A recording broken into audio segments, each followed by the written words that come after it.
इतरांचं आयुष्य चांगलं जगवण्याकरता मदत केली पाहिजे.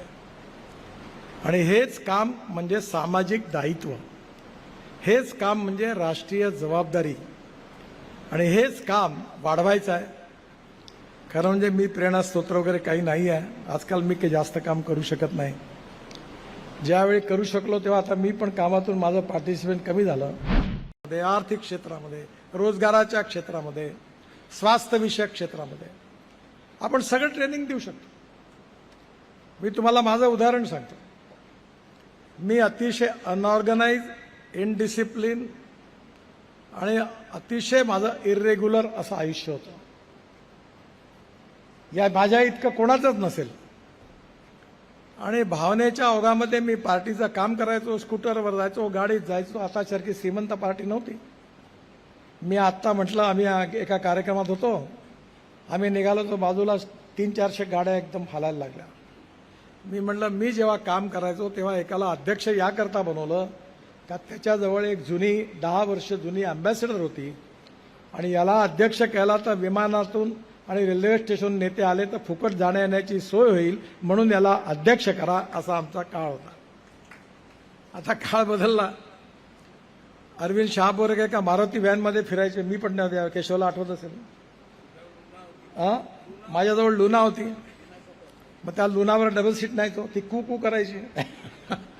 मग एक विजय स्कूटर आली, लोक जास्त, मी विद्यार्थी होतो.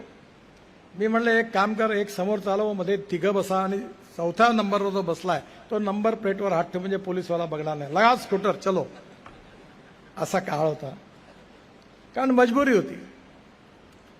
आणि म्हणून या सगळ्या काळात इरेग्युलर, इनडिसिप्लिन, समोसा खायचे आणि झोपून जायचो राहतो. पण मी कोविडपासून दुरुस्त झालो. आता रोज सकाळी उठल्यावर मी 2.5 तास व्यायाम करतो. 2.5 तास प्राणायाम करतो, व्यायाम करतो. माझा ट्रेनर आहे. मी दुसरं काम करत नाही. आणि म्हणून मी तुम्हाला माझ्या आयुष्यातल्या अनुभवावर एक मंत्र सांगतो. रोज सकाळी उठून अर्धा तास योगासन, व्यायाम, प्राणायाम रोज करा. आणि ते शिकवण्याचं डिजिटल ट्रेनिंग सगळ्यांनी करा. कारण तुमची जर तब्येत चांगली असेल तर सगळ्याचा उपयोग आहे. जर तुमची तब्येतच बिघडली तर तुमच्या सत्ता, संपत्ती, सौंदर्य, ज्ञानाचा काय उपयोग आहे. इथं बसला आणि 1 मिनिटात हार्ट अटॅक आला, काय येणार आहे? बरोबर, गाडी नाही येणार, घोडा नाही येणार, बंगला नाही येणार, बायको नाही येणार, मुलं नाही येणार, कोणी नाही येणार. खाली हाथ आया है, खाली हाथ जाना है, सजन रे झूठ मत बोलो, आहे ना गाणं, माहिती आहे ना तुम्हाला. आणि ह्या गाण्यातला सार द्या, शैलेंद्रचं गीत आहे ते. सजन रे झूठ मत बोलो, खुदा के पास जाना है, न हाथी है न घोडा है, वहां पैदल ही जाना है. मिळालेलं आयुष्य उत्तम जगलं पाहिजे, स्वतः जगलं पाहिजे, आणि इतरांचं आयुष्य चांगलं जगवण्याकरता मदत केली पाहिजे. आणि हेच काम म्हणजे सामाजिक दायित्व, हेच काम म्हणजे राष्ट्रीय जबाबदारी, आणि हेच काम वाढवायचं आहे.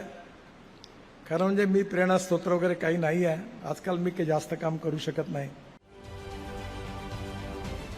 महाराष्ट्रातील सर्व बातम्यांचे विश्वासार्ह व्यासपीठ,